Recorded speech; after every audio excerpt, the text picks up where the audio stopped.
What's going on, YouTube? Bandit here, coming at you from the PTR. I finally got in. We're testing out some builds in patch 2.2 for the PTR.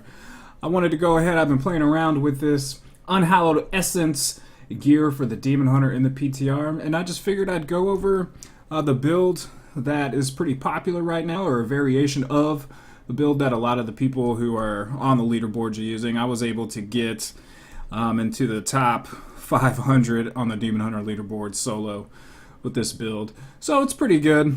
A lot different from the traditional Marauders build that most people are used to using. The Marauders build is just very fast-paced, you're moving quick, you're vaulting all around, getting through things fast. This one is a little more involved, a little slower. You're going to have to kind of pay more attention than you normally would if you were just using the Marauder set. But a little bit of practice, you should be able to get it down in no time. So we'll just go over this gear real quick, the 6-piece bonus that you're going to need, because you're going to need all 6 pieces. We aren't using a royal ring for this build, but I'll get into that in just a minute. But it's the Unhallowed Essence here. You'll see here the 2-piece bonus. Your generators also generate 1 discipline. I'll go ahead and tell you real quick too that we're using the Crider Shot. Elemental Arrow now generates 3 hatred for this particular one. And it's going to count, your elemental arrow is going to count as a generator for this build if you're using the Crider Shot. So, generators also generate 1 discipline.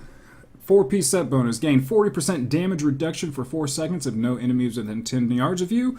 Gives you incentive to stay the hell back away from the enemy. And for the 6-piece bonus, your generators and multi-shot deal 10% increased damage for every point of discipline you have. So you're going to get a 10% increase for every little bit. I've got 66 here, so we're going to get 10% for every point of discipline we have there. So we're going to be doing some extra damage with this build here. And I'll go over the other gear in just a second. But let's go ahead and go over the skills. I'll rattle them off once, and then we'll come back around and talk about why they're important. Elemental Arrow with Ball Lightning, marked for death with Contagion, Smoke Screen with Lingering Fog, Preparation with Invigoration, Sentry with Polar Station, Companion with Wolf Companion, excuse me, and for our passives we're going to Rock Ambush, Cold of the Weak, Steady Aim, and Awareness. Now our Elemental Arrow with Ball Lightning, this is going to be basically the skill that we will be spamming for our entire run of a Greater Rift or Rift. And you'll see here with the Ball Lightning, it's going to electrocute enemies along its path for 300% weapon damage as lightning. Now let's go over here, and we'll talk about our Meticulous Bolts Quiver. Elemental Arrow Ball Lightning now travels at 30% speed. So you can see it ranges from 30 to 40% speed. For this though, the lower the better. You're going to want that Ball Lightning to be crawling as slow as it can, hitting the enemies more often. So definitely the Meticulous Bolts is one you're going to want to use with this build. Get back into our skills here, marked for death with Contagion. You're going to be doing 20% additional damage for every enemy that you're marked, but with Contagion, when you kill the enemy that you originally marked, it's going to spread like a disease to the other enemies, and they're going to be taking some extra damage as well.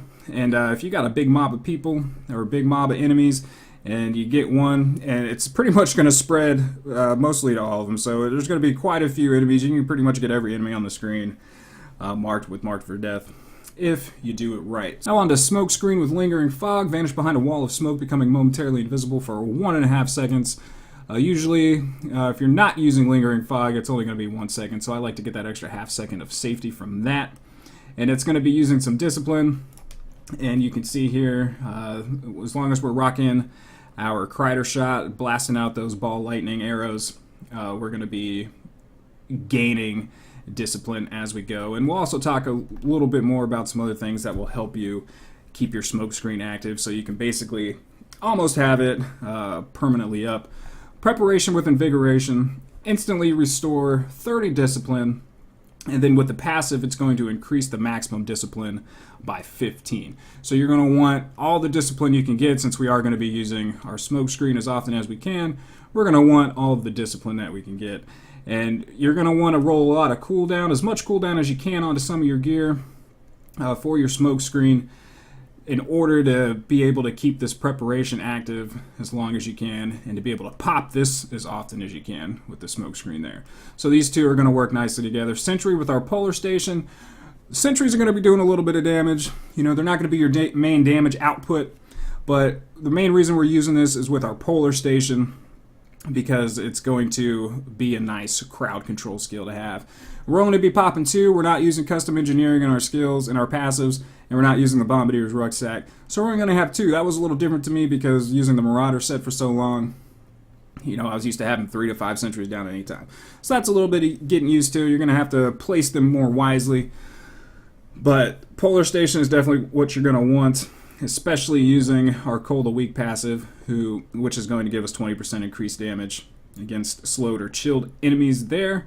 So any enemy you got under your Polar Station dome, and also here you can see in one of the rings that we're using, the Bane of the Trapped, increased damage against enemies under the effects of control pairing effects by 22.5%. So definitely something that, you know, we want that damage. That's the point. You know, we want to do as much damage as we can. So using that Polar Station is going to work well with the Cold of the Week and the Bane of the Trap nicely. Wolf Companion. It's going to attack for you, you know, it's going to do a little bit of tanking for you. But the main reason we want this is to get more damage increase, which is going to be a 30% increase to all allies within 60 yards for 10 seconds. So another reason to have that cooldown on your gear to get this up and running as much as you can. We've got Ambush here, deal 40% additional damage to enemies above 75% health. Pretty self-explanatory. We're going to have a little short period of time versus each enemy that we're going to be doing more damage. We've already discussed Cold of the Week.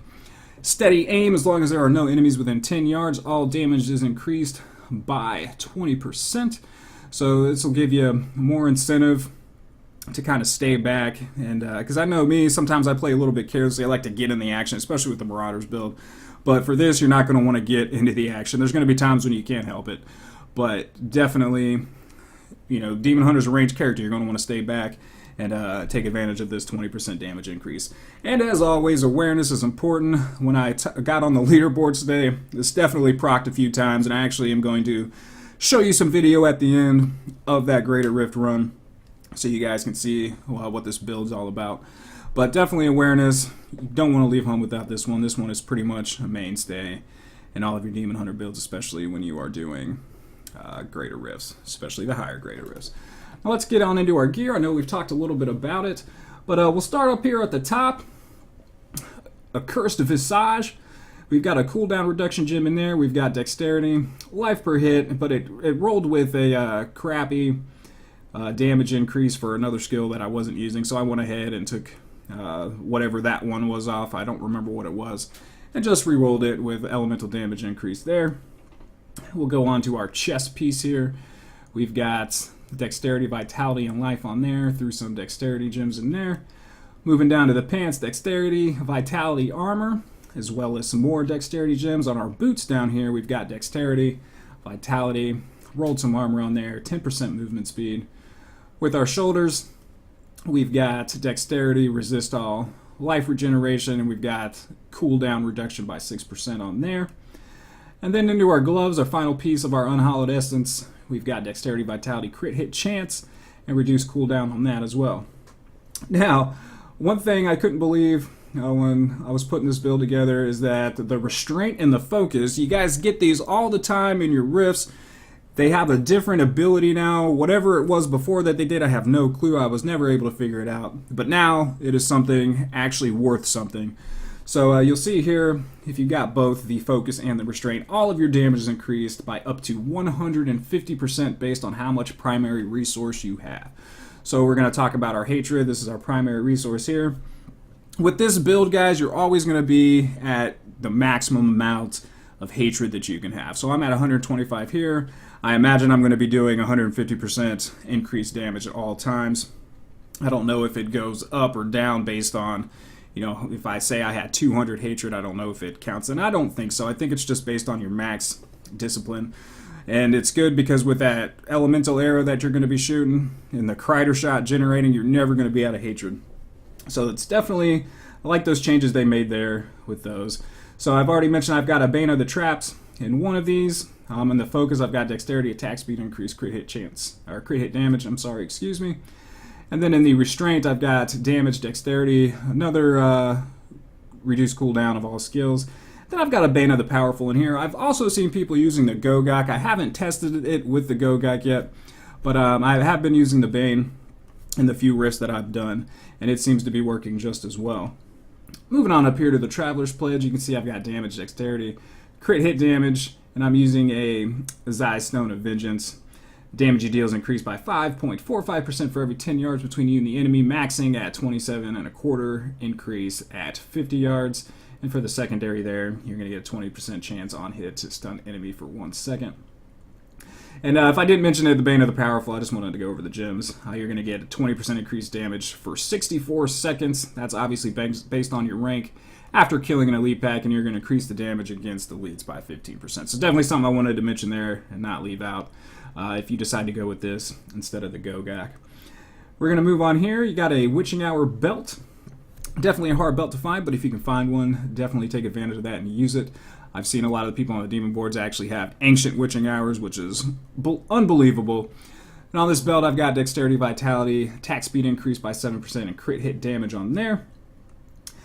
I'm using some ancient steady strikers here. Nothing too special. They don't have any special like legendary ability or anything like that, but I did roll 20% more, 20% increased damage from your lightning skills. And they've also got dexterity, vitality, and attack speed increased by 5%. I've already talked about the Crider Shot here. This isn't an ancient, but it's still a pretty good roll. Pretty high damage. I'm happy with the Crider Shot. And then we've got the Meticulous Bolt's Quiver. And like I mentioned earlier, the Ball Lightning will now travel at 30% speed, causing the Ball Lightning to go slower, which is going to make it hit the enemies more, which is more damage overall. So definitely want to get your hands on a Meticulous Bolt if you can help it there. Alright, let's move on over here to our Paragon real quick, and then I'll show you guys some gameplay of this build in action. We're going to adjust our movement speed accordingly. Hatred, since we're not going to be spinning any hatred at all, basically, you don't even need to worry about this. And you're going to throw the Rex of him into dexterity for your damage increase. Movement speed, dexterity, that's all you need to worry about for that. For offense, you know, I'm at 587 on here. You're going to want to focus on your cooldown reduction, like I mentioned, for your Lingering Fog, you know, your Companion, and your being able to proc your preparation to refill your discipline when you need to. So you're going to want to put points into cooldown reduction. Since I'm such a high level, I've already got capped out crit hit chance, crit hit damage. And I've got 3 points away from having max cooldown reduction. So focus on cooldown first, and then add the rest into crit hit chance, crit hit damage. For defense, we're in resist all armor, and I've started to fill up. I'm almost actually complete with life. And for utility here, I've got life on hit, resource cost reduction. You can go ahead and focus on area damage last. Gold find, forget that noise. So that's it, guys. That's a build pretty quick. If you go check out the PTR, if you're able to get in, you see that a lot of people on the Demon Hunter leaderboards are using it. Like I mentioned earlier, yeah, but it's a lot different from the Marauders build. You're going to have to pay attention. You're going to want to keep proccing your Lingering Fog anytime you suspect danger is on the way, and you're going to keep that going as much as you can. So you're definitely going to have to focus more and pay attention than you normally would, and go at a slower pace. But it's still fun, still doing a lot of damage. I was blown away by the amount of damage that it was doing and how quick it was killing stuff. Once the slow traveling ball lightning actually reached its destination. So that's it, guys. That's the video. I hope you enjoyed. If you did enjoy it, please feel free to hit that like button as always. Please subscribe to keep up to date on all future Diablo 3 builds, information, and updates. And I will be doing some more builds just so you guys can see what's going on in PTR 2.2. Stick around for some gameplay. You can see the gameplay, the Greater Rift I did that made it onto the leaderboards. And I guess that's it till next time. Y'all stay beastin'. Peace.